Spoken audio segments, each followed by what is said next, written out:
भाई लोक्स, आत्ताच सांगून ठेवते, आपल्या वयाची लोकं भेटली की विषय कुठले काढायचे नाही.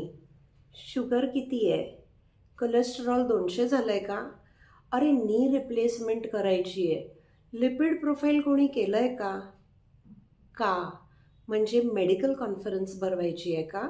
रिपोर्ट्स कंपेअर करून काय होणार आहे? ओके, आजारपणं येणार आहेत. Are we proactive about it? म्हणजे डाएट व्यवस्थित आहे का? Are we exercising enough? And by exercising I mean exercising. यार वॉक बिग मेरे को मत बताओ. No no no no no no. Walk doesn't qualify as exercise. आपण तो विषय नंतर करू. But there are much better topics that can be discussed. For example, नवीन पुस्तक वाचलं का कुठलं? गाणं ऐकलंय का कुठलं? नवीन प्रोग्रामला गेलोत का कुठल्या? नवीन हॉबी कुठली सुरू केली आहे का?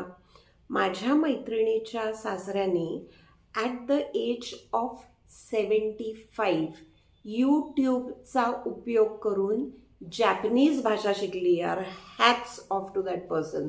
तो बंद करो अभी, ये मेडिकल कॉन्फ्रेंस बंद करो, because we are not done eight.